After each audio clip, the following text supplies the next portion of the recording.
আপনার ইবাদত আপনি একাই নিখুঁত এবং নিপুণভাবে আল্লাহ সুবহানাহু ওয়া তাআলার জন্য আদায় করার চেষ্টা করবেন।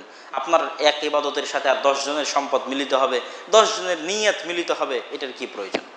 ছাড় আছে, ছাড় নাই, আমি কথা বলছি না, কিন্তু একটা ইবাদতের নিপুণতা এবং নিখুঁততা ভিন্ন জিনিস। আত্মোৎসর্গের চিন্তা এবং ইখলাসের চিন্তা ভিন্ন জিনিস। আল্লাহ সুবহানাহু ওয়া তাআলার সাথে মানুষের ব্যক্তিগত সম্পর্ক ভিন্ন জিনিস। যে আমার সাথে আমার আল্লাহর সম্পর্ক কেমন, আমি আমার আল্লাহর জন্য আমার সম্পদ থেকে একটা অংশ উৎসর্গ করতে চাচ্ছি, এটা সম্পূর্ণ আলাদা। এটা হওয়া কেমন? আমি আজকে আপনাকে একটা জিনিস হাদিয়া দিয়ে বললাম, এটা আপনি আর আপনার ভাই মিলে ভাগ করে নিন, এটা কেমন? আর পরিপূর্ণরূপে সম্পূর্ণ আপনাকে একটা দিয়ে গেলাম যে এটা আপনার জন্য, সম্পূর্ণরূপে খাসভাবে আপনার জন্য এনেছি, এটা কেমন? তথা এটা আপনার ইখলাস, চিন্তা এবং নিয়ত, একনিষ্ঠতা, নিপুণতা এবং নিখুঁততার সাথে সম্পৃক্ত। অতএব কুরবানিকে ছোটোখাটো কোনো ইবাদত মনে না করে একটি বড় ইবাদত মনে করে আল্লাহ সুবহানাহু ওয়া তাআলার সন্তুষ্টির জন্য সবাই যার যার সাধ্য অনুযায়ী প্রস্তুতি নেবেন পূর্ণাঙ্গ কুরবানি করার। আল্লাহ সুবহানাহু ওয়া তাআলা আমাদের তৌফিক দান করুক, আল্লাহুম্মা আমিন। হাদিসে আসছে, যখন বলল যে আমরা গোশত খাই এবং পানি খাই, তখন ইব্রাহিম আলাইহিস সালাতু ওয়াস সালাম দোয়া করলেন, আল্লাহুম্মা বারিক লাহুম, হে আল্লাহ তাদের এই খাবারে, তাদের এই গোশতে, তাদের এই পানিতে বরকত দান করেন। তো আগের বার উনি কোনো কথা বলেননি, মন খারাপ হয়ে গেছিল, ঘুরে চলে গেছিলেন। এবার উত্তর আরেকটু, প্রশ্ন আরেকটু বাড়িয়ে আল্লাহ সুবহানাহু ওয়া তাআলার কাছে বরকতের দোয়া করলেন। এই জন্য সবসময় বরকতের দোয়া করতে হয়। ছেলে মেয়ে, স্ত্রী, পুত্র, আত্মীয় স্বজন যার বাড়িতে যাবেন, যার অবস্থা জিজ্ঞেস করবেন, বরকতের দোয়া করতে হয়। ইব্রাহিম আলাইহিস সালাতু ওয়াস সালাম বরকতের দোয়া করলেন এবং বললেন, যদি বাড়িতে বাড়ির মালিক ফিরে আসে তাহলে তাকে বলবে আমার সালাম, এবং সে যেন বাড়ির চৌকাঠ স্থায়ী রাখে, পরিবর্তন না করে। তথা পরবর্তী বংশ ভালো হওয়ার জন্য স্ত্রী ভালো হওয়া খুব জরুরি। ইব্রাহিম আলাইহিস সালাতু ওয়াস সালামের জীবনী। এই জিলহজ মাসের এই 10 দিনে যা কিছু ঘটবে তার সবই ইব্রাহিম আলাইহিস সালাতু ওয়াস সালামের জীবনের সাথে সম্পৃক্ত। চাহে সেটি হাজিগণের হজ হোক, সাফা মারওয়ায় সাঈ হোক, হাজিদের মিনায় পাথর নিক্ষেপ হোক, আর সমগ্র মুসলিম বিশ্বে আমাদের কুরবানি করা হোক, এগুলো কোনোটি সরাসরি আমাদের নবী মুহাম্মদ সাল্লাল্লাহু আলাইহি ওয়াসাল্লামের সাথে সম্পৃক্ত নয়, বরং সবগুলোই আমাদের নবী মুহাম্মদ সাল্লাল্লাহু আলাইহি ওয়াসাল্লামের বাবা দাদা ইব্রাহিম আলাইহিস সালাতু ওয়াস সালামের সাথে সম্পৃক্ত। অতএব ইব্রাহিম আলাইহিস সালাতু ওয়াস সালামের জীবনীতে আমাদের জন্য শিক্ষা রয়েছে, এতে সন্দেহের বিন্দুমাত্র অবকাশ নেই। আল্লাহ সুবহানাহু ওয়া তাআলা পবিত্র কোরআন মাজিদে 200 জায়গারও অধিক জায়গায়, আনুমানিক 200 জায়গায় ইব্রাহিম আলাইহিস সালাতু ওয়াস সালামের জীবনের ঘটনা, তার বিষয়ের আলোচনা, তার সংক্রান্ত বিবরণ বর্ণনা করেছেন পবিত্র কোরআনে। ইব্রাহিম আলাইহিস সালাতু ওয়াস সালামে পৃথিবীর এমন একজন ব্যক্তি যা একাধারে পৃথিবীর 3টি ধর্মের পবিত্র ব্যক্তি বলে গণ্য।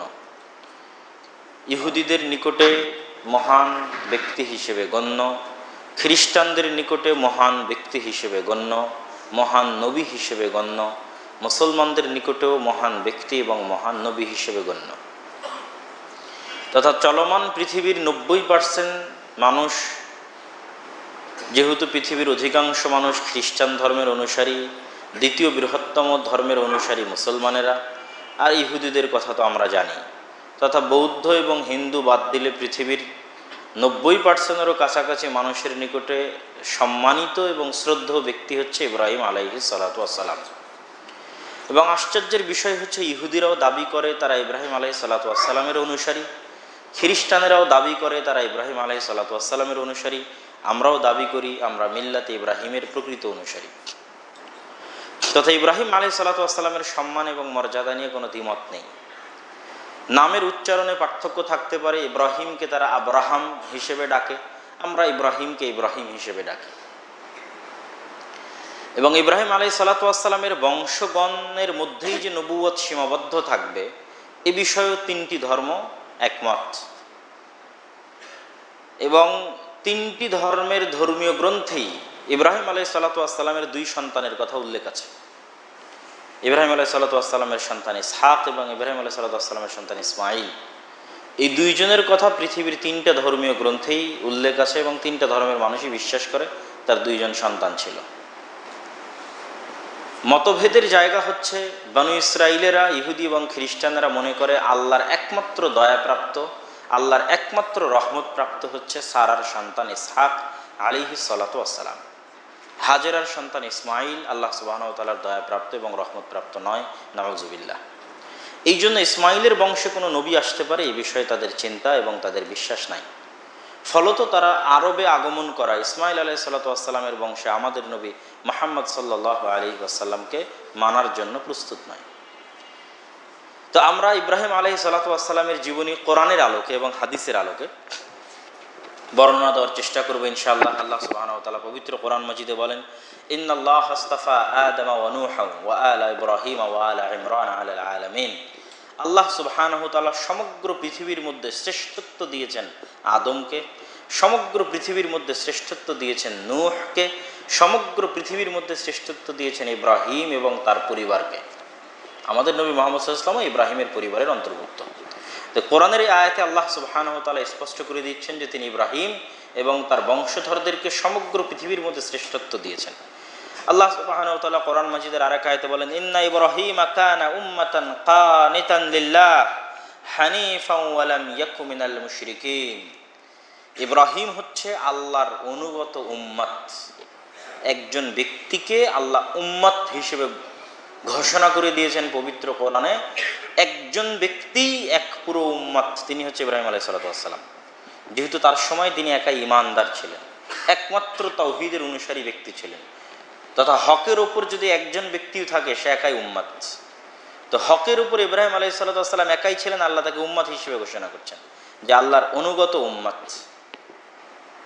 ওয়ালাম ইয়াকু মিনাল মুশরিকিন, এবং তিনি মুশরিকদের অন্তর্ভুক্ত ছিলেন না। ইব্রাহিম আলাইহিস সালাতু ওয়াসসালামের ঘটনা বর্ণনা করতে গিয়ে ঐতিহাসিকগণ লিখেছেন, আজকের আধুনিক যুগের ইরাকের রাজধানী বাগদাদ, যাকে পবিত্র কোরআনে বাবেল নামে উল্লেখ করা হয়েছে, যাকে ইংরেজিতে ব্যাবিলন নামে উল্লেখ করা হয়, আজকের বাগদাদ আরবির বাবেল এবং ইংরেজির ব্যাবিলন নগরীর নিকটবর্তী কোনো গ্রাম, উর নামক কোনো গ্রামে ইব্রাহিম আলাইহিস সালাতু ওয়াসসালামের জন্ম হয়। ঐতিহাসিকগণের দাবি অনুযায়ী ঈসা আলাইহিস সালামের জন্মের ২৫০০ বছর আগে। তাহলে ঈসা আলাইহিস সালাতু ওয়াসসালামের জন্মের ৩৫০০ বছর আগে যদি ইব্রাহিম আলাইহিস সালামের জন্ম হয়, তাহলে এখন থেকে আনুমানিক ৫০০০ বছর আগে ইব্রাহিম আলাইহিস সালাতু ওয়াসসালাম পৃথিবীতে এসেছিলেন। আনুমানিক, সঠিক হিসাবের সংখ্যা আল্লাহ সুবহানাহু ওয়া তাআলা ভালো জানেন। তো ইব্রাহিম আলাইহিস সালাতু ওয়াসসালাম যেই পরিবারে এসেছিলেন, সেই পরিবার তৎকালীন যুগের রাজকীয় পরিবার তথা মন্ত্রী মিনিস্টারের ঘরে তার জন্ম হয়েছিল। মূল প্রধান বাদশাহ নমরুদের একজন উল্লেখযোগ্য মন্ত্রী বা উল্লেখযোগ্য বড় পাদ্রী বা উল্লেখযোগ্য বড় ধর্মীয় যাজক বা উল্লেখযোগ্য বড় প্রধান মুফতি ছিলেন হচ্ছে ইব্রাহিম আলাইহিস সালাতু ওয়াসসালামের বাবা আজর। তো মন্ত্রী মিনিস্টারের ঘরে ইব্রাহিম আলাইহিস সালাতু ওয়াসসালামের জন্ম। ইব্রাহিম আলাইহিস সালাতু ওয়াসসালাম জন্মগ্রহণ করেই ছিলেন আলাল ফিতরাহ, সঠিক বিশ্বাস এবং সঠিক আকীদার উপর। সেই সঠিক বিশ্বাস এবং সঠিক আকীদাই তিনি প্রচার করার চেষ্টা করেছেন, প্রশ্ন উত্থাপন করার চেষ্টা করেছেন। চলমান সমাজের বিরুদ্ধে গিয়ে যৌক্তিক প্রশ্ন উত্থাপন করে মানুষের ভুল ত্রুটি ভাঙার চেষ্টা করেছেন। পিতার বিরুদ্ধে গিয়ে, বাবার বিরুদ্ধে গিয়ে, সমাজের বিরুদ্ধে গিয়ে, দেশের বিরুদ্ধে গিয়ে, রাষ্ট্রের বিরুদ্ধে গিয়ে তার বিবেক এবং তার যুক্তির আলোকে আল্লাহ সুবহানাহু ওয়া তাআলার ওহী এবং হেদায়েত প্রাপ্ত হওয়ার কারণে যা তার কাছে সঠিক এবং শুদ্ধ মনে হয়েছে সেটার আলোকে তিনি প্রশ্ন উত্থাপন করতে থেকেছেন। সেই প্রশ্নগুলি আল্লাহ সুবহানাহু ওয়া তাআলা কোরআন মাজিদে বিভিন্ন জায়গায় বিভিন্ন আঙ্গিকে ইব্রাহিম আলাইহিস সালাতু ওয়াসসালামের নামে বর্ণনা করেছে। যেমন আল্লাহ সুবহানাহু ওয়া তাআলা কোরআন মাজিদে বলেন, ইয ক্বালা লিআবিহি ওয়া কওমিহি, যখন ইব্রাহিম তার পিতাকে বললেন, সরাসরি তার পিতাকে, ওয়া কওমিহি এবং তার আশেপাশের জাতিকে বললেন, মা তা'বুদুন ক্বালু না'বুদু আসনামান, যে তোমরা কিসের ইবাদত করো? তারা বলল আমরা মূর্তির ইবাদত করি। ওয়ালা হাল ইয়াসমাউনাকুম ইয তাদউন, এই মূর্তিগুলোকে যখন তোমরা ডাকো তখন কি তারা তোমাদের কথা শুনতে পায়? এই যে যৌক্তিক প্রশ্ন, এই তিনি ধারাবাহিক প্রশ্ন উত্থাপনের মাধ্যমে তাদের ভুল ভাঙানোর চেষ্টা করতে থেকেছেন। আর এক আয়াতে আল্লাহ সুবহানাহু ওয়া তাআলা বলেন, ইয ক্বালা লিআবিহি ইয়া আবাতি লিমা তা'বুদু মা লা ইয়াসমাউ ওয়া লা ইয়াবসুর। আল্লাহ সুবহানাহু ওয়া তাআলা কোরআন মাজিদে বলেন, ইব্রাহিম তার বাপকে ডেকে জিজ্ঞেস করলেন, ইয়া আবাতি, হে আমার পিতা, লিমা তা'বুদ মা লা ইয়াসমাউ ওয়া লা ইয়াবসুর, আপনি এমন কিছুর কেন ইবাদত করেন যে দেখতেও পায় না, শুনতেও পায় না? এটা অযৌক্তিক। যে এমন একটা কিছুর আপনি ইবাদত করছেন, তার কাছে চাচ্ছেন, তার কাছে নত হচ্ছেন, সম্মান করছেন, যে আপনাকে দেখতেও পায় না, শুনতেও পায় না। অযৌক্তিক এবং অগ্রহণযোগ্য। ওয়ালা ইউগনি আনকা শাইআ, এবং সে আপনার থেকে মুখাপেক্ষীহীন নয়। যে একটা মূর্তি টিকে থাকবে, দাঁড়িয়ে থাকবে আপনার সাহায্য ছাড়া, এটা অসম্ভব। আপনি তাকে বানিয়েছেন, আপনি তাকে টিকিয়ে রাখছেন, তাহলে আপনার থেকে যে মুখাপেক্ষী নয়, তার ইবাদত কেমনে হয়? তো এইভাবে যখন তিনি প্রশ্ন উত্থাপন করে তার বাবাকে হেদায়েত করতে চাচ্ছেন, আশেপাশের জনগণকে হেদায়েত করতে চাচ্ছেন, তখন তার বাবা তাকে শক্তভাবে, কোরআন মাজিদের আয়াত বলছে, যেভাবে আল্লাহ কোরআন মাজিদে বলেছেন, যে তার বাবা তাকে শক্তভাবে বলছেন, লা ইল্লাম তানতাহি লা আরজুমান্নাক, ইব্রাহিম তুমি যদি তোমার এই উল্টাপাল্টা প্রশ্ন বন্ধ না করো, তুমি যদি তোমার এই দাওয়াতি কাজ বন্ধ না করো, তাহলে তোমাকে পাথর নিক্ষেপ করে বাড়িঘর থেকে বের করে দেওয়া হবে, আমার বাড়িতে তোমার জায়গা হবে না। তো এইভাবে ইব্রাহিম আলাইহিস সালাতু ওয়াস সালাম তার দাওয়াতি কাজ অব্যাহত রাখলেন। তার দাওয়াতি কাজের একটা অংশ ছিল, তিনি একদিন ফাজআলাহুম জুদাদান ইল্লা কাবীরাল্লাহুম, তাদের বিশাল মূর্তিশালার মধ্যে, মূর্তির সংগ্রহশালার মধ্যে সব মূর্তিকে ভেঙে দিয়ে বড় মূর্তির ঘাড়ে কুড়াল লিখে দিলেন। যখন মানুষজন জিজ্ঞেস করলো ঘটনা কি, তখন ইব্রাহিম বললেন, বাল ফাআলাহু কাবীরুহুম হাদা। আল্লাহ কোরআনে বর্ণনা করছেন, ইব্রাহিম আলাইহিস সালাতু ওয়াস সালাম বললেন, এই যে বড় মূর্তি একাই বেঁচে আছে, বাকি সব মূর্তি ধ্বংস হয়ে গেছে, কুড়ালো ওই বড় মূর্তির ঘাড়ে, অতএব এই বড় মূর্তিকেই জিজ্ঞেস করে, এই বড় মূর্তি এই ঘটনা ঘটিয়েছে। বাল ফাআলাহু কাবীরুহুম হাদা, এই সকল মূর্তিগুলোর মধ্যে যে সবচেয়ে বড় মূর্তি, এই বড় মূর্তি বাকি সব মূর্তিকে ভেঙে দিয়েছে।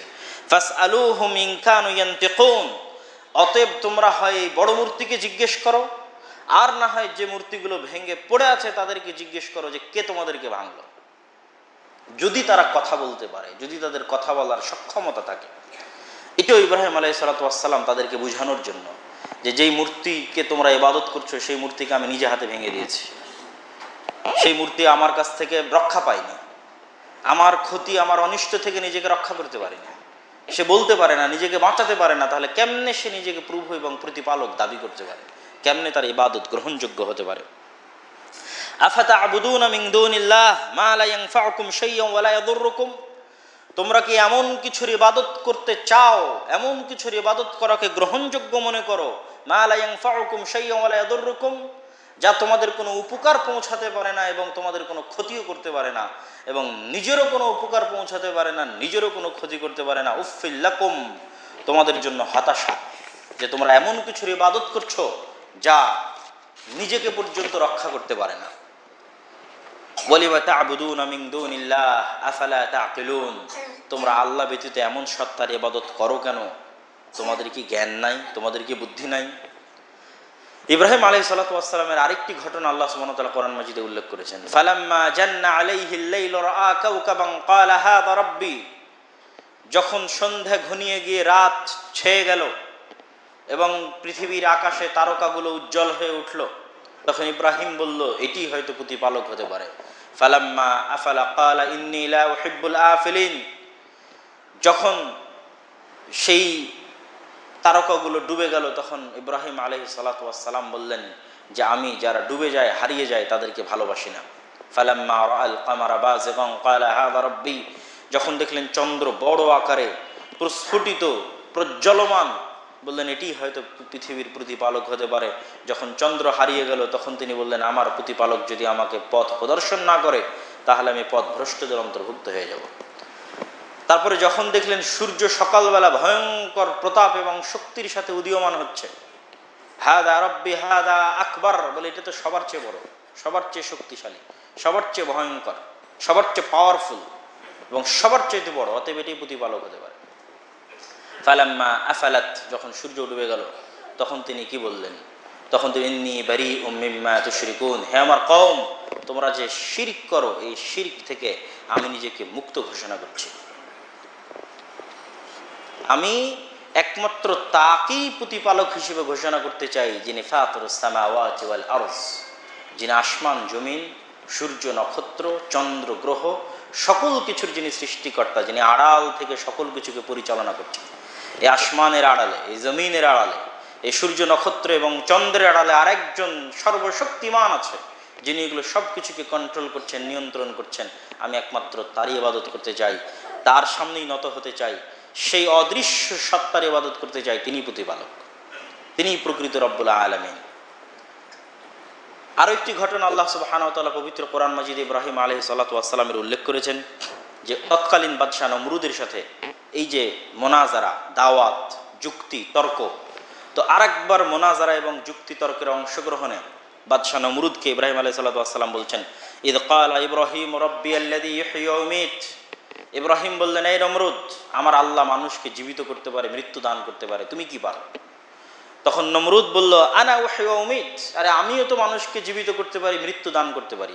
ফাঁসির আসামিকে মুক্ত করে দিলাম আর নিরপরাধ মানুষকে হত্যা করে দিলাম তার চোখের সামনে, ইব্রাহিম আলাইহিস সালাতু ওয়াস সালামের চোখের সামনেই নাও, মৃতকে জীবিত করে দিলাম আর জীবিতকে মৃত করে দিলাম। তখন ইব্রাহিম আলাইহিস সালাতু ওয়াস সালাম বললেন, ফাইন্নাল্লাহ ইয়াতি বিশ-শামসি মিনাল মাশরিক ফাআতি বিহা মিনাল মাগরিব। আচ্ছা, আমার প্রতিপালক অদৃশ্য, যাকে দেখা যায় না, সেই মহান সত্তা প্রতিদিন পূর্ব দিক থেকে সূর্যকে উদিত করে থাকেন। আজ তুমি একদিনের জন্য এই সূর্যকে পশ্চিম দিক থেকে উদিত করে দাও। ফাবুহিতাল্লাযী কাফার।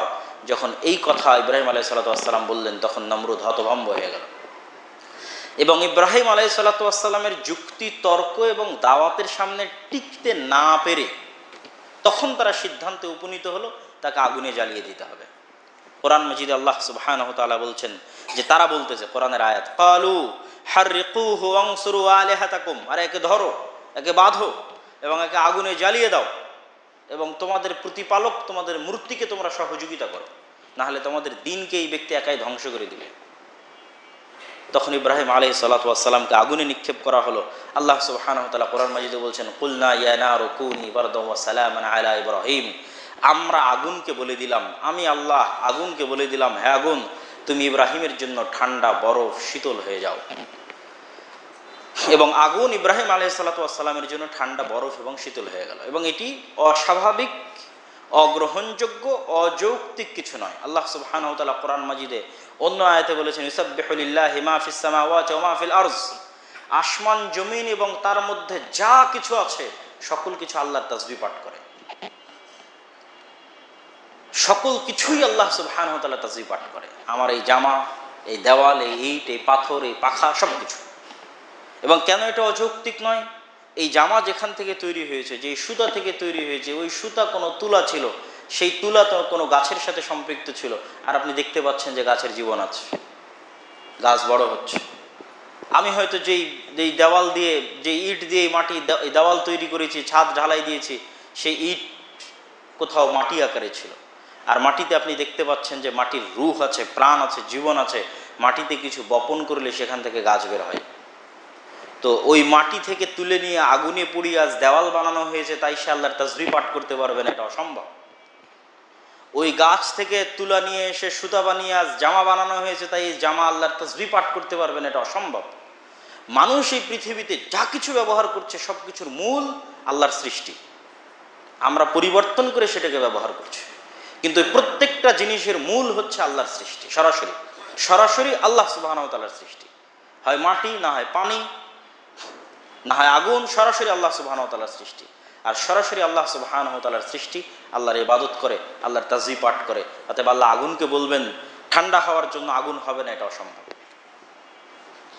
এই জন্য আমরা এই দৃষ্টিকোণ থেকেই আমাদের নবী আমাদের শিখিয়েছেন, আমরা যখন গাড়িতে উঠি, আরোহণে উঠি, যে সাখখারা লানা হাদা, ওই সত্তার পবিত্রতা বর্ণনা করছে যিনি এটিকে আমাদের অধীনস্থ করেছে। আল্লাহ সুবহানাহু ওয়া তাআলা ওই উট, ওই গরু, ওই গাড়িকে আমাদের অধীনস্থ করেছেন,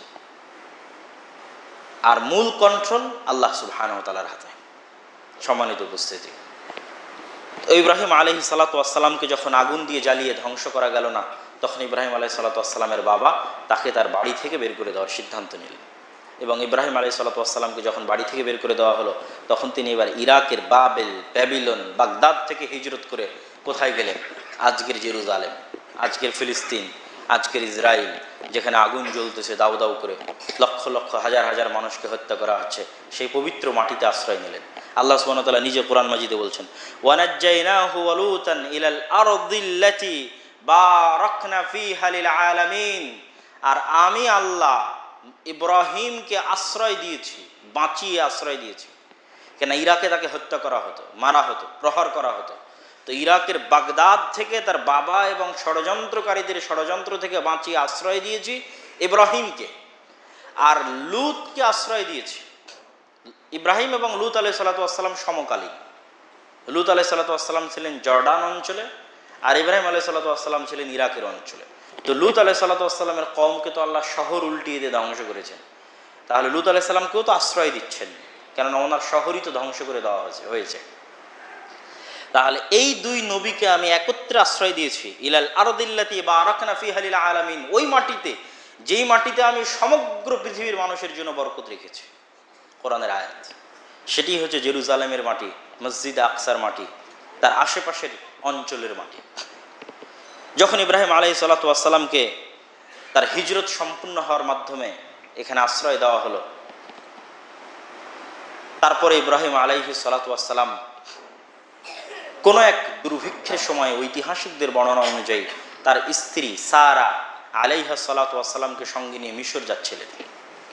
মিশর যাওয়ার পথে জালেম অত্যাচারী বাদশাহ, মুফাসসিরিনে কেরাম লিখেছেন, তাফসির ইবনে কাসির থেকে শুরু করে বড় বড় তাফসির কারকগণ লিখেছেন যে আসমানের নিচে দুনিয়ার উপরে আল্লাহ সুবহানাহু ওয়া তাআলা সবচেয়ে সুন্দরী করে তৈরি করেছিলেন হাওয়া, আদম আলাইহিস সালাতু ওয়াস সালামের স্ত্রী হাওয়াকে, আর হুবহু হাওয়ার চেহারায় তৈরি করেছিলেন সারা আলাইহা সালাতু ওয়াস সালামকে, তথা পৃথিবীর সর্বশ্রেষ্ঠ সুন্দরীদের একজন ছিলেন সারা আলাইহা সালাতু ওয়াস সালাম। আর হুবহু সারা আলাইহা সালাতু ওয়াস সালামের চেহারায় তৈরি করেছিলেন ইউসুফ আলাইহিস সালাতু ওয়াস সালামকে। এই জন্য পৃথিবীর সর্বশ্রেষ্ঠ সুন্দর পুরুষদের একজন ছিলেন ইউসুফ আলাইহিস সালাতু ওয়াস সালাম। আল্লাহু আলাম, আল্লাহ ভালো জানে। তো সারা আলাইহা সালাতু ওয়াস সালাম এবং ইব্রাহিম স্বামী স্ত্রী মিশর যাচ্ছেন খাদ্যের অন্বেষণে, রিজিকের অন্বেষণে। পথিমধ্যে জালেম বাদশার কবলে পড়ে মিথ্যা বললেন আমরা স্বামী স্ত্রী নয়, আমরা ভাই বোন। তারপর জালেম বাদশাহ যখন এগিয়ে আসলো এবং জোরপূর্বক তার স্ত্রীকে নিয়ে গেল, তখন রাসূলুল্লাহ সাল্লাল্লাহু আলাইহি ওয়াসাল্লামের বর্ণনা অনুযায়ী হাদিসের ভাষায় সারা আলাইহা সাল্লাতু ওয়াসসালাম বলছেন, আল্লাহুম্মা ইন কুনতু আমানতু বিক ওয়া বিরাসূলিক ওয়া আহসানতু ফারজি ইল্লা আলা যাওজি। হে আল্লাহ, আমি যদি আপনার উপর বিশ্বাস স্থাপন করে থাকি, আপনার নবী রাসূল ইব্রাহিমের প্রতি বিশ্বাস স্থাপন করে থাকি, ওয়া আহসানতু ফারজি, আর আমি যদি আমার লজ্জা স্থানের পবিত্রতার হেফাজত করে থাকি, আমার লজ্জা স্থানের আমানতের হেফাজত করে থাকি, ফালা তুসাল্লিত আলাইয়াল কাফির, তাহলে আজকে আমার উপর কোনো কাফেরকে জয় করবেন না।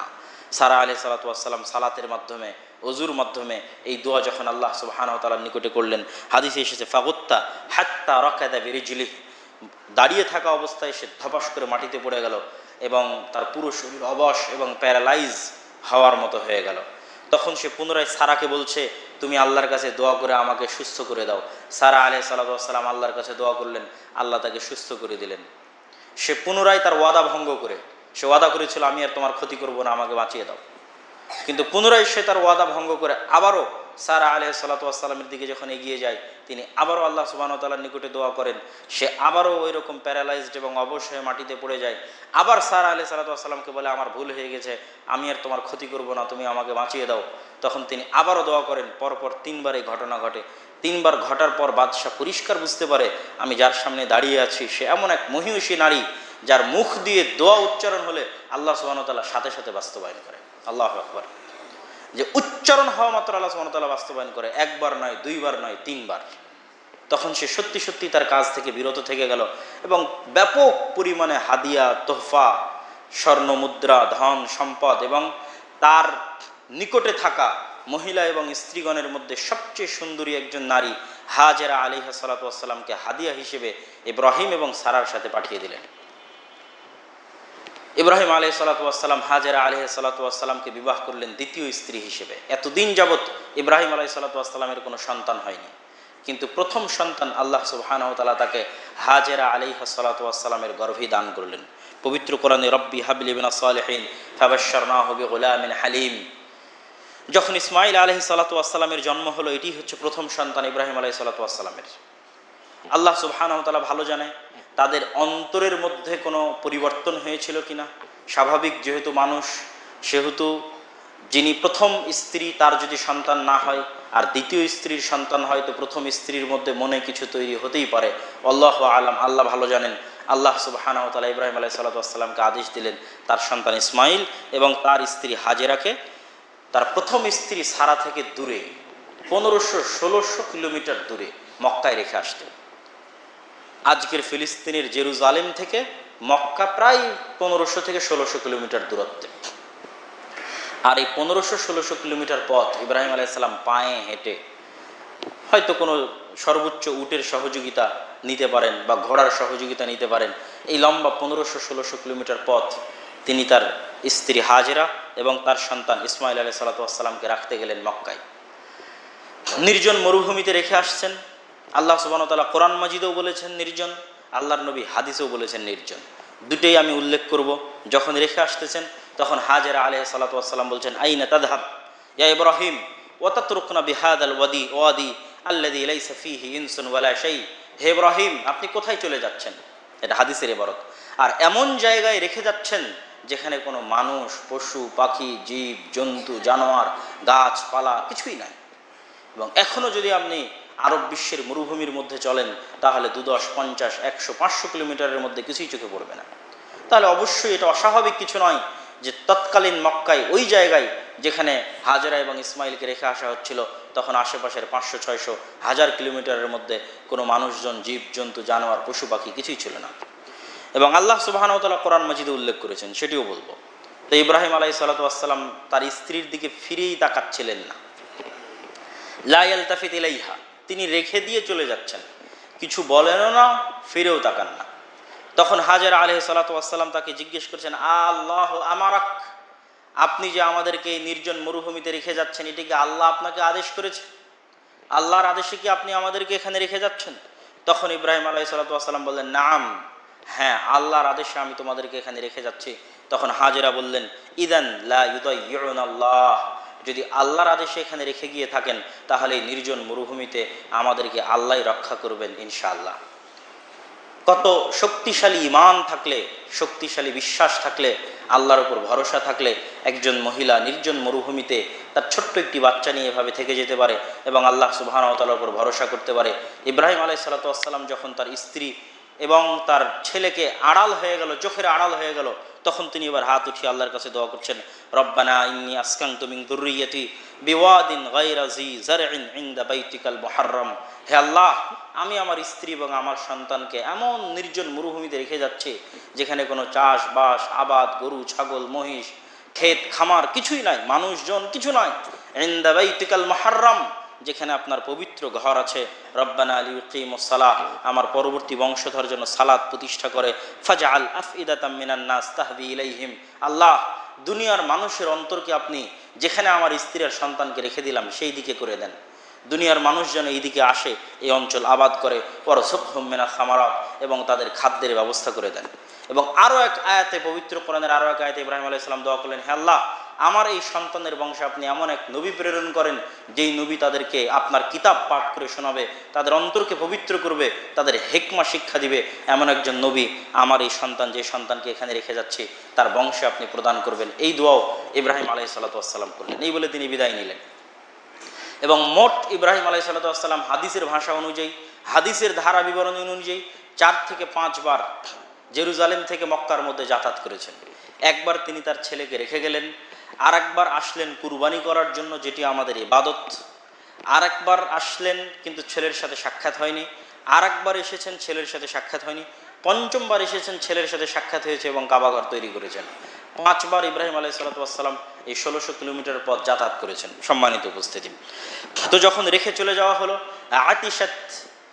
আতিশাত হিয়া ওয়া আতিশা ইবনুহা, সামান্য যে পানি ছিল, সামান্য যে খেজুর ছিল শেষ হয়ে গেল। তৃষ্ণার্ত হয়ে গেলেন হাজেরা, আর তৃষ্ণার্ত হলেন ইসমাইল। খাদ্য নাই, পানীয় নাই। তখন তিনি বিভিন্ন ওয়াদি, উপত্যকা, ছোট পাহাড়ের উপর, টিলার উপর আরোহণ করে তিনি দেখতে চাচ্ছেন আশেপাশে কাউকে দেখা যায় কিনা। হাদিসের ইবারত, ইস্তাকবালাতিল ওয়াদি হাল তারা আহাদান ফালাম তারা আহাদান। তিনি উঠছেন কিন্তু আশেপাশে কাউকে দেখা যায় না। একবার সাফা পাহাড়ে উঠছেন, একবার সাফা পাহাড় থেকে নেমে মারওয়া পাহাড়ে উঠছেন, কিন্তু কোনো কিছু দেখা যাচ্ছে না। এরকম সময় তিনি একটি আওয়াজ শুনতে পেলেন। হাদিসের ইবারত অনুযায়ী সাহ, এইরকম একটি শব্দ। কেউ বলেছেন জিবরাইল আলাইহিস সালামের পায়ের আঘাত, কেউ বলেছেন ইসমাইল আলাইহিস সালামের পায়ের আঘাত। যেভাবেই হোক সেখানে জমজম কুয়ার সৃষ্টি হলো এবং ফেরেশতা বলছে, লা তাখাফু যায়আহ ফাইন্না হাহুনা বাইতান লিল্লাহ ইয়াবনিহি হাযাল ওয়ালাদ, আপনারা ধ্বংস হয়ে যাওয়ার ভয় করবেন না, কেননা এখানে আল্লাহর ঘর আছে, আর এই সন্তান বড় হয়ে এখানে আল্লাহর ঘর নির্মাণ করবে। ওই জমজমের পানির মাধ্যমে তাদের বসবাস এবং তাদের জীবনযাপন চলতে থাকলো। কুরবানি করার জন্য ইব্রাহিম আলাইহিস সালাতু ওয়াস সালাম আসলেন এবং তিনি তার সন্তানকে লক্ষ্য করে বললেন, ইয়া আবাতি, হে আমার, ইয়া বুনাইয়া, হে আমার সন্তান, আমি স্বপ্নের মধ্যে দেখতেছি যে আমি তোমাকে কুরবানি করতেছি। তখন ইসমাইল আলাইহিস সালাতু ওয়াস সালাম তার বাবাকে লক্ষ্য করে বললেন যে আপনি আপনার প্রতিপালকের পক্ষ থেকে যা আদিষ্ট হয়েছেন সেটি বাস্তবায়ন করেন, আমার পক্ষ থেকে কোনো অভিযোগ বা কোনো অনুযোগ বা কোনো কিছুই আমি আমার পক্ষ থেকে আপনাকে করব না। পবিত্র কোরআনের আয়াতে এভাবে এসেছে, ইয়া আবাতি ইফআল মা তু'মার সাতাজিদুনি ইনশাআল্লাহ মিনাস সাবিরিন, হে আমার পিতা, আল্লাহ আপনাকে যা আদেশ করেছে তাই বাস্তবায়ন করেন, আপনি আমাকে ধৈর্যশীলদের অন্তর্ভুক্ত পাবেন। ফালাম্মা আসলামা ওয়াতাল্লাহু লিল জাবিন, যখন বাপ বেটা উভয়ই আত্মসমর্পণ করলো আল্লাহর সিদ্ধান্তের সামনে। ফালাম্মা আসলামা, এই শব্দের অর্থ হচ্ছে যখন পিতা এবং পুত্র উভয়ে আত্মসমর্পণ করলো আল্লাহর আদেশের সামনে। ওয়াতাল্লাহু লিল জাবিন, এবং কাঁধ পেতে দিল কুরবানি হয়ে যাওয়ার জন্য আল্লাহ সুবহানাহু ওয়া তাআলার আদেশের সামনে।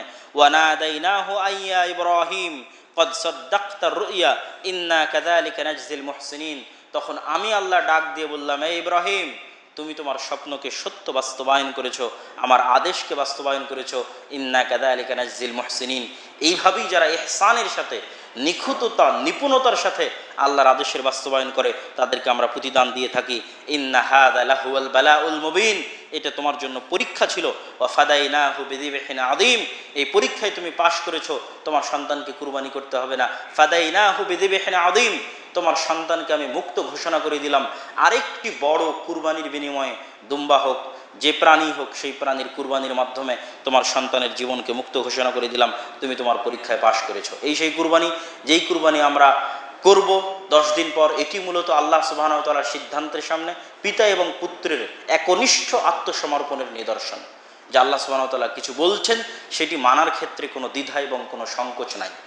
সেই দ্বিধা এবং সংকোচ না থাকার যে প্রতিদান, যে পুরস্কার, আল্লাহর উপর তাওয়াক্কুল এবং ভরসার যে প্রতিদান এবং পুরস্কার, তা সারা পৃথিবী দেখছে। আজ সমগ্র পৃথিবী দেখছে।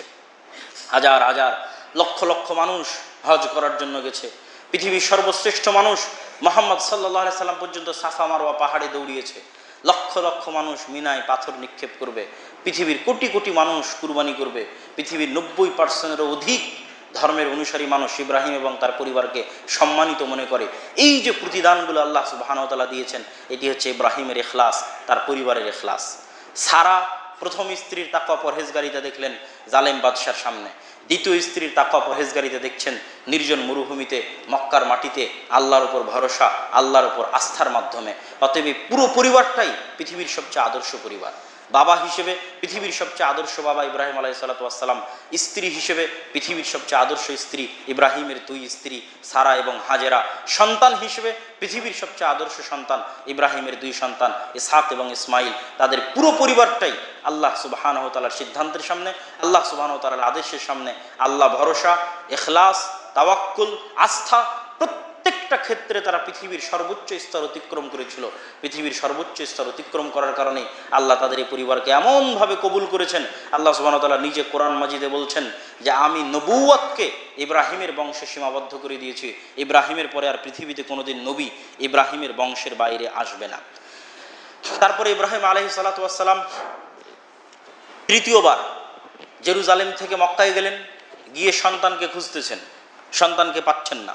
বাড়িতে মহিলা মানুষ ইসমাইল আলাইহিস সালাতু ওয়াস সালামের স্ত্রী আছে, তাকে জিজ্ঞেস করছেন বাড়ির মালিক কই। ইসমাইল আলাইহিস সালাতু ওয়াস সালামের স্ত্রী বলছেন খারাজা আন ইয়াসিদা লানা, তিনি শিকার করার জন্য বের হয়ে গেছেন আমাদের খাদ্য সংগ্রহের জন্য। ফাসাআলাহা আন আইশিহিম ওয়া হাইআতিহিম, ইব্রাহিম আলাইহিস সালাতু ওয়াস সালাম জিজ্ঞেস করছেন তোমরা কেমন থাকো, কি অবস্থা তোমাদের। আন আইশিহিম ওয়া হাইআতিহিম, কেমন আছো তোমরা। তখন ইসমাইল আলাইহিস সালাতু ওয়াস সালামের স্ত্রী বলছে নাহনু বিশাররিন ওয়া দীকিন ওয়া শিদ্দাতিন, আমরা খুব কঠিন অবস্থার মধ্যে দিয়ে দিন পার করি, তেমন ভালো কোনো খাবারের ব্যবস্থা নাই, ভালো কোনো জীবনযাপনের ব্যবস্থা নাই। ইব্রাহিম আলাইহিস সালাতু ওয়াস সালামের উত্তর শুনে খুব মন খারাপ হয়ে গেল। মন খারাপ হওয়াতে ইব্রাহিম আলাইহিস সালাতু ওয়াস সালাম বললেন বাড়ির মালিক যদি ফিরে আসে আকরি আলাইহিস সালাম, বাড়ির মালিককে আমার সালাম দিবে, বলবে একজন মুরব্বী বৃদ্ধ মানুষ এসেছিল, সালাম দিয়েছে। ওয়া আই ইউগাইয়ির আতবাতা বাবি, আর তাকে বলবে তার বাড়ির দরজার চৌকাঠ যেন পরিবর্তন করে নেয়। ইসমাইল আলাইহিসসালাম বাড়িতে আসলেন। ইব্রাহিম আলাইহিসসালাম কোথাও গেলে তার একটা সুগন্ধি বা আসার প্রভাব থাকতো। ইসমাইল আলাইহিসসালাম বাড়িতে আসার পরেই তিনি ধারণা করছেন কেউ বাড়িতে এসেছে। কেউ কি এসেছিল? তো বলে হ্যাঁ, এরকম এরকম ঘটনা। বললেন যাকা আবি ওয়াকাদ আমারানি আন উফারিকাক, আসলে যিনি এসেছিলেন তিনি আমার পিতা ইব্রাহিম। তিনি আমাকে আদেশ দিয়ে গেছে যেন তোমাকে তালাক দিয়ে দিই, তুমি তোমার বাপের বাড়ি চলে যাও, আমার বাড়িতে থাকার তোমার সুযোগ আর আপাতত হচ্ছে না। আবার বহুদিন পর, আল্লাহ সুবহানাহু ওয়া তাআলা জানে কতদিন পর, ইব্রাহিম আলাইহিস সালাম আবার এসেছেন। আসার পরে সন্তানের সাথে সাক্ষাৎ হয়নি, একই ঘটনা। এবার এই স্ত্রীকে ইব্রাহিম আলাইহিস সালাম জিজ্ঞেস করছেন, সহিহ হাদিস, ইব্রাহিম আলাইহিস সালাম জিজ্ঞেস করছেন কেমন আছো তোমরা? তখন তিনি উত্তরে বলছেন নাহনু বিখাইরিন ওয়া সাআতিন ওয়া আসনাত আলাল্লাহ। এই স্ত্রী উত্তরে আল্লাহর প্রশংসা করলেন, যে আল্লাহ সুবহানাহু ওয়া তাআলার প্রশংসা, তিনি আমাদের অনেক ভালো রেখেছেন। আলহামদুলিল্লাহ, আল্লাহর প্রশংসা যিনি আমাদের খুব ভালো রেখেছেন। উত্তর শুনে ইব্রাহিম আলাইহিস সালামের মন ভরে গেছে, যে মানুষ যে পরিস্থিতির উপরেই থাক সে আল্লাহর কাছে শুকরিয়া আদায় করতে জানে, আল্লাহর সামনে নত হতে জানে, আল্লাহর প্রশংসা করতে জানে, তথা তার অন্তর অল্পে তুষ্ট, তার অন্তর আল্লাহর সামনে নত, সে মুসলিমা, আল্লাহর সামনে আত্মসমর্পণকারী, যে কোনো পরিস্থিতিতে সে আল্লাহর সিদ্ধান্তের জন্য খুশি। আল্লাহ সুবহানাহু ওয়া তাআলার আদেশ, আল্লাহ সুবহানাহু ওয়া তাআলার কাদা, এর উপর তার সবর এবং রেজা আছে। আল্লাহ সুবহানাহু ওয়া তাআলার সিদ্ধান্তের উপর তার ধৈর্য আছে, তার আনুগত্য আছে। এই উত্তরে ইব্রাহিম আলাইহিস সালাম খুশি হয়ে গেছেন। ইব্রাহিম আলাইহিস সালাম বলছেন তোমরা এবার, ওইবার আর কিছুই জিজ্ঞেস করেননি, ওইবার মন খারাপ হওয়াতে ওভাবেই চলে গেছেন। এবার আর একটু বেশি জিজ্ঞেস করেছেন, আচ্ছা তোমরা কি খাও, তোমরা কি পান করো, মা তো আমকুম মা শারাবকুম। তো বলছে আপনার ছেলে যা শিকার করে নিয়ে আসে, ছেলে তো না, মানে উনি বাড়ির মালিক যা শিকার করে নিয়ে আসে সেটার গোস্ত, আর কি তো জমজমের পানি।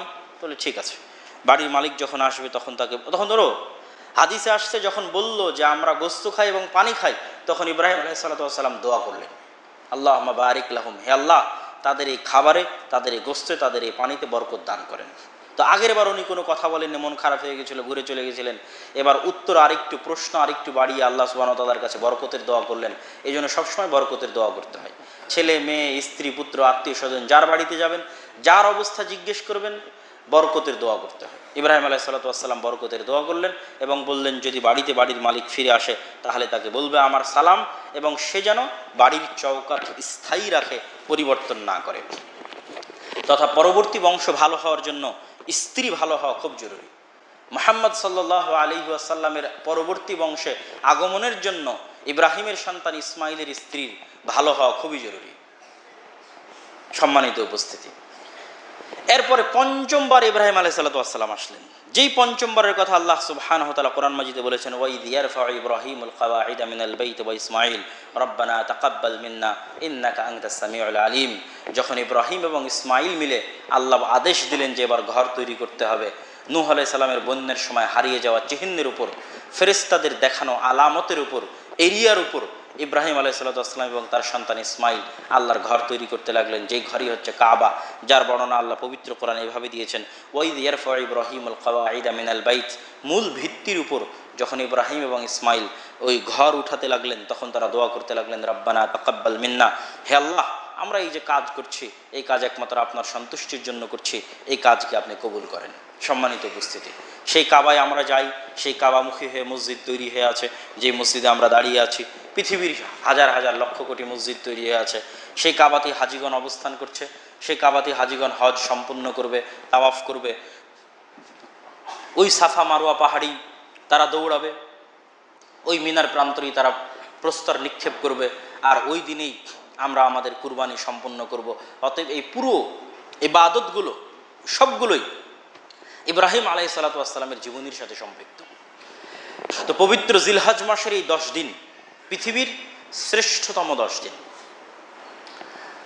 ওয়াইদ ওয়া'আদনা মূসা 40 লাইলা, যখন আমরা মূসাকে বলেছিলাম মুসা তুমি 40 দিনের জন্য তুর পাহাড়ে ইবাদত করো, তো ওই 40 দিনের শেষ 10 দিন এই জিলহজ মাসের প্রথম 10 দিন।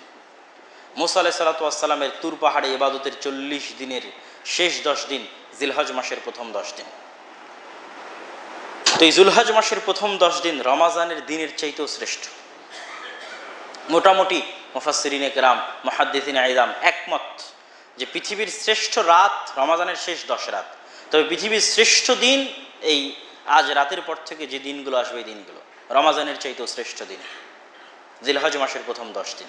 কেননা এই সময় পৃথিবীর সবচেয়ে বড় বড় ইবাদতগুলো সম্পন্ন হয়। হজের সকল আমলের মধ্যে সম্পূর্ণ হবে। আরাফার মতো মহাদিন, যেই দিনের সিয়াম পালনে মানুষের অতীতের 1 বছর এবং পরের 1 বছরের গুনাহ ক্ষমা হয়ে যাবে। আর যেই দিন আরাফার মাঠে অবস্থানরত মানুষদের যেই পরিমাণ আল্লাহ সুবহানাহু ওয়া তাআলা জাহান্নাম থেকে মুক্তি দেন, পৃথিবীর আর কোনোদিন ওই পরিমাণ মানুষকে জাহান্নাম থেকে মুক্তি দেন না। যথা পৃথিবীর সব বড় বড় দিনগুলো, কুরবানির দিন পৃথিবীর সবচেয়ে বড় দিনের একটি, আরাফার দিন পৃথিবীর সবচেয়ে বড় দিনের একটি, সব হচ্ছে এই জিলহজ মাসের 10 দিন। পৃথিবীর বড় একটা ইবাদত হজ সম্পূর্ণ হবে এই 10 দিনের মধ্যে। অতএব এই 10 দিনের গুরুত্বের কোনো শেষ নাই। এই 10 দিনে আমাদেরকে যারা হজ করতে যেতে পারিনি তাদের জন্য, যারা তো হজ করতে গেছি তাদের তো প্রতিদিনের রুটিন আছে হজের, এই 10 দিনের মধ্যেই তাদের কাজ, তাদের মূল হজই সম্পূর্ণ হবে এই 10 দিনের মধ্যে। আমরা যারা হজ করতে যেতে পারিনি আমাদের উচিত এই 10টা দিনকে মূল্যায়ন করা, সিয়ামের মাধ্যমে, দানের মাধ্যমে, সাদাকার মাধ্যমে, নফল সিয়ামের মাধ্যমে এবং দান এবং সাদাকার মাধ্যমে, কোরআন তেলাওয়াতের মাধ্যমে এই 10 দিনকে গুরুত্ব দেওয়া এবং এই 10 দিনের অত্যাধিক রূপে আমল করার চেষ্টা করা। পাশাপাশি প্রত্যেক যারা কুরবানির নিয়াত করেছে তাদের জন্য রাসূল সাল্লাল্লাহু আলাইহি ওয়াসাল্লামের আদেশ হচ্ছে ফালা ইয়াখুদ, তারা যেন তাদের আজকে শেষ দিন নখ কাটার, চুল কাটার, যারা কুরবানি করেছে এবং প্রায় পরিবারের সকলেরই উচিত, কিন্তু যিনি কুরবানি করতে চায় তার জন্য আল্লাহর নবীর সরাসরি আদেশ, আর উচিত সকলেরই যে তারা আজকেই তাদের নখ এবং চুল শেষবারের মতো কেটে নেবে এবং একদম যেই দিন কুরবানি হবে সেই দিন পর্যন্ত তারা এই নখ এবং চুলকে স্পর্শ করা থেকে বিরত থাকবে, হাত দিবে না। এটা খুবই জরুরি, সাধারণ মানুষ জানে না। দেখবেন যে আজকের চাঁদ ওঠার পরেও দেখবেন যে নাপিতের দরজায় ভিড় লেগেই আছে, তারা একটি সুন্নাতকে লঙ্ঘন করছে, এটা উচিত নয়। অতএব এটা আমাদের মানুষকে জানাতে হবে, প্রচার করতে হবে যে এটা একটা সুন্নাত। পাশাপাশি কুরবানির মতো এই ইবাদত করতে গিয়ে আপনি ইব্রাহিম আলাইহিস সালামের এই ইতিহাসকে সামনে রাখবেন, যে ইতিহাস আজকে ইব্রাহিম আলাইহিস সালামের আমি আপনাদের সামনে বর্ণনা করলাম, এই ইতিহাসকে সামনে রেখে আপনি কুরবানি কিনতে যাবেন। তখন এবার আপনার মাথায় যদি মনে হয় যে হ্যাঁ ঠিক আছে আমি ভাগে কুরবানি করব, সেটা আপনার ব্যাপার, সেটা আপনার ইমানের ব্যাপার। আর যদি মনে হয় যে না, ইব্রাহিম যদি আল্লাহ সুবহানাহু ওয়া তাআলার আদেশের জন্য তার ছেলেকেই কুরবানি করতে পারে, তো আমি একটা পরিপূর্ণ কুরবানি কেন করতে পারবো না? আমি কেন পিছিয়ে থাকবো আল্লাহ সুবহানাহু ওয়া তাআলার ইবাদতে? একটা কেন 5টা করব, 5টা কেন 10টা করব? এই মন মানসিকতা যদি আপনার মধ্যে তৈরি হয়, ফালিল্লাহিল হামদ, তাহলে আপনি ইব্রাহিম আলাইহিস সালামের জীবনী থেকে, তার হায়াত থেকে, তার উৎসর্গ এবং বিসর্জন থেকে আপনি শিক্ষা নিতে পেরেছেন, আপনার স্ত্রী এবং আপনার পরিবার শিক্ষা নিতে পেরেছে। আর যদি সেই শিক্ষা নেওয়ার আপনার সুযোগ না হয়, তাহলে দেখবেন এটি একটি দুনিয়াবি ইবাদতে পরিণত হয়েছে, গোস্ত খাওয়ার জন্য, একটু গোস্ত বেশি পাওয়ার জন্য, একটু গরুর গোস্ত খাওয়ার জন্য, ইবাদতকে ইবাদত হিসেবে না রেখে হয়তো দুনিয়াবি কোনো চাহিদায় আপনি ভাগে অংশগ্রহণ করছেন, নিজেকে সান্ত্বনা দেওয়ার জন্য, ছেলে মেয়েকে সান্ত্বনা দেওয়ার জন্য। এগুলো থেকে ঊর্ধ্বে উঠে আল্লাহ সুবহানাহু ওয়া তাআলার কাছে না এই গোস্ত যাবে না কিছু যাবে, আপনার অন্তরের নিয়াত যাবে, আপনার অন্তরের বিসর্জন, উৎসর্গটা যাবে যে আপনি আল্লাহর আদেশের সামনে কতটা আত্মসমর্পণকারী। তো আল্লাহর আদেশের সামনে তার ছেলে ইব্রাহিমের ছেলে ইসমাইল যেভাবে আত্মসমর্পণকারী ছিল, আপনি ওইভাবে আত্মসমর্পণকারী হিসেবে চিন্তা করে কুরবানি ক্রয় করার জন্য যাবেন এবং নিখুঁত নিপুণভাবে নিজের একক ইবাদত একাই পরিপূর্ণরূপে আল্লাহর জন্য করার চেষ্টা করবেন। আপনার ইবাদত আপনি একাই নিখুঁত এবং নিপুণভাবে আল্লাহ সুবহানাহু ওয়া তাআলার জন্য আদায় করার চেষ্টা করবেন। আপনার এক ইবাদতের সাথে আর 10 জনের সম্পদ মিলিত হবে, 10 জনের নিয়ত মিলিত হবে, এটার কি প্রয়োজন? ছাড় আছে, ছাড় নাই, আমি এই কথা বলছি না, কিন্তু একটা ইবাদতের নিপুণতা এবং নিখুঁততা ভিন্ন জিনিস, আত্মোৎসর্গের চিন্তা এবং ইখলাসের চিন্তা ভিন্ন জিনিস, আল্লাহ সুবহানাহু ওয়া তাআলার সাথে মানুষের ব্যক্তিগত সম্পর্ক ভিন্ন জিনিস। যে আমার সাথে আমার আল্লাহর সম্পর্ক কেমন, আমি আমার আল্লাহর জন্য আমার সম্পদ থেকে একটা অংশ উৎসর্গ করতে চাচ্ছি, এটা সম্পূর্ণ আলাদা, এটা হওয়া কেমন? আমি আজকে আপনাকে একটা জিনিস হাদিয়া দিয়ে বললাম এটা আপনি আর আপনার ভাই মিলে ভাগ করে নিন, এটা কেমন? আর পরিপূর্ণরূপে সম্পূর্ণ আপনাকে একটা দিয়ে গেলাম যে এটা আপনার জন্য, সম্পূর্ণরূপে খাসভাবে আপনার জন্য এনেছি, এটা কেমন? তথা এটা আপনার ইখলাস, চিন্তা এবং নিয়াত, একনিষ্ঠতা, নিপুণতা এবং নিখুঁততার সাথে সম্পৃক্ত। অতএব কুরবানিকে ছোটোখাটো কোনো ইবাদত মনে না করে একটি বড় ইবাদত মনে করে আল্লাহ সুবহানাহু ওয়া তাআলার সন্তুষ্টির জন্য সবাই যার যার সাধ্য অনুযায়ী প্রস্তুতি নেবেন পূর্ণাঙ্গ কুরবানি করার। আল্লাহ সুবহানাহু ওয়া তাআলা আমাদের তৌফিক দান করুক, আল্লাহুম্মা আমিন। আরাফার সিয়াম যেন মিস না যায় এবং চুল এবং নখ যেন এই 10 দিনের মধ্যে কর্তন না করা হয়। আর আরাফার সিয়ামের বাইরেও যদি আর 4, 5টা, 6, 7টা সিয়াম বেশি রাখা যায় তাহলে অবশ্যই আমাদের চেষ্টা করতে হবে। আর ঈদের দিন আর ঈদের পরের 3 দিন সিয়াম রাখা হারাম, অন্তত এই ঈদের। এই ঈদের দিন আর এই ঈদের পরের 3 দিন সিয়াম পালন করা হারাম, কেন এই ঈদের দিন আর এই ঈদের পরের 3 দিন আইয়ামুত তাশরিক, আল্লাহ সুবহানাহু ওয়া তাআলার বড়ত্ব মহত্ব এবং উম্মতে মুসলিমার আনন্দ প্রকাশ করার দিন। আল্লাহ সুবহানাহু ওয়া তাআলার বড়ত্ব মহত্ব হচ্ছে তাকবীরের মাধ্যমে। ঈদের সবচেয়ে বড় আনন্দ হচ্ছে আল্লাহর তাকবীর ঘোষণা করা, আল্লাহু আকবার, আল্লাহু আকবার, লা ইলাহা ইল্লাল্লাহ, আল্লাহু আকবার, আল্লাহু আকবার, ওয়ালিল্লাহিল হামদ। সম্মানিত উপস্থিতি, আমি সংক্ষিপ্তভাবে ইব্রাহিম আলাইহিস সালাতু ওয়াস সালামের জীবনী আপনাদের সামনে যেটা পেশ করলাম তার সারমর্ম হচ্ছে যে প্রায় আজ থেকে 5000 বছর পূর্বে ইব্রাহিম আলাইহিস সালামের আগমন ঘটে। ইব্রাহিম আলাইহিস সালামের পুরো পরিবার একটি আদর্শ পরিবার। তিনি ইরাক থেকে হিজরত করেছেন শাম, ফিলিস্তিন, জেরুজালেম। এই জন্য কিয়ামত পর্যন্ত একদল মানুষ হকের উপর থাকবে, শাম, ফিলিস্তিন এবং জেরুজালেমে। রাসূল সাল্লাল্লাহু আলাইহি ওয়াসাল্লাম বলে গেছেন যে আমার বাবা ইব্রাহিমের যেটা হিজরতের জায়গা, ওখানে কিয়ামত পর্যন্ত হক থাকবে। আমি হিজরত করেছি মক্কা থেকে মদিনা, এখানে কিয়ামত পর্যন্ত হক থাকবে। আর আমার বাবা ইব্রাহিম হিজরত করেছে ইরাক থেকে শাম এবং ফিলিস্তিনে। অতএব একটা দল যে চিরদিন হকের উপর থাকবে, তার একটা অংশ চিরদিন এই জেরুজালেম এবং তার আশেপাশের অঞ্চলে অবস্থান করবে। এটি পবিত্র ভূমি এবং পবিত্র মাটি।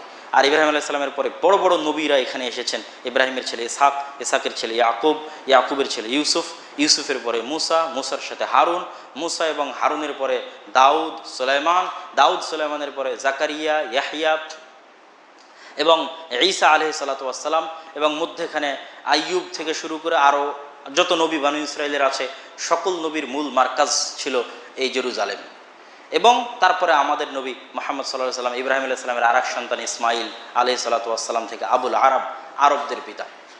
এবং ইব্রাহিম আলাইহিস সালাতু ওয়াস সালামের এই পুরো জীবনী এবং তার 2 স্ত্রী এবং তার সন্তানের যে জীবনীগুলো আজ তুলে ধরা হলো, এই প্রত্যেকটা অংশ থেকে আমাদের জন্য শিক্ষা আছে, আমাদের স্ত্রীদের জন্য, আমাদের সন্তানদের জন্য, আমাদের বাবাদের জন্য।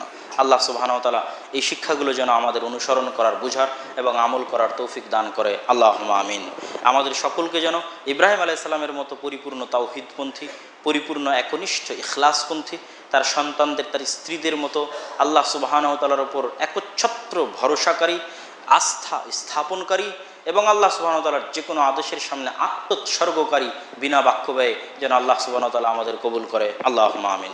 বক্তব্যের শেষের দিকে আপনাদের জন্য গুরুত্বপূর্ণ একটি কথা যা না বললেই নয়, সেটি হচ্ছে আমরা এখানে সবসময় আসি, প্রতি জুমায়, প্রতি মাসে হয়তো একবার আসা হয়। তো সবসময় হয়তো বই পুস্তক সাথে আনা হয় না। তো গাড়িতে যে বই পুস্তকগুলো থাকে, যেমন এখন হজ এবং ওমরা যে লম্বা আমি আলোচনা করলাম, এই পুরো আলোচনায় হয়তো হজ ওমরার যে বই আছে সে বইয়ের মধ্যে পেয়ে যাবেন। আবার নতুন যে বইটি প্রকাশিত হয়েছে মিন্নাতুল বারি 2য় খণ্ড, তার মধ্যে ঈমান থেকে শুরু করে বিভিন্ন বাতিল ফেরকা, আকিদা, সেই সকল গুরুত্বপূর্ণ আলোচনা বইয়ের মধ্যে পেয়ে যাবেন। আবার মাসিক আল ইতিসাম, যেটা প্রতি মাসে প্রকাশিত হয় এবং ভারতের বড় বড় আলেম ওলামাও এই মাসিক আল ইতিসামের সাথে জড়িত আছেন। জামিয়া সালাফে রাজশাহীতে, ভারতের জামিয়া সালাফে বানারসের শিক্ষকগণ দার্স দিয়ে থাকেন 4 থেকে 5 জন, এবং নিয়মিত মদিনা ইসলামী বিশ্ববিদ্যালয় থেকে আলেম ওলামা আসতে থাকে। এই কুরবানি ঈদের পরও আরও 5 জন মদিনা ইসলামী বিশ্ববিদ্যালয় এবং সৌদি আরবের বিভিন্ন বিশ্ববিদ্যালয়ের আলেম ওলামা জামিয়া সালাফেতে আসবেন। অতএব প্রতি মাসে প্রকাশিত হয় মাসিক আল ইতিসামকে গুরুত্ব দেওয়ার চেষ্টা করবেন। আরও যে বই পুস্তকগুলো আছে সেগুলোকে গুরুত্ব দেওয়ার চেষ্টা করবেন।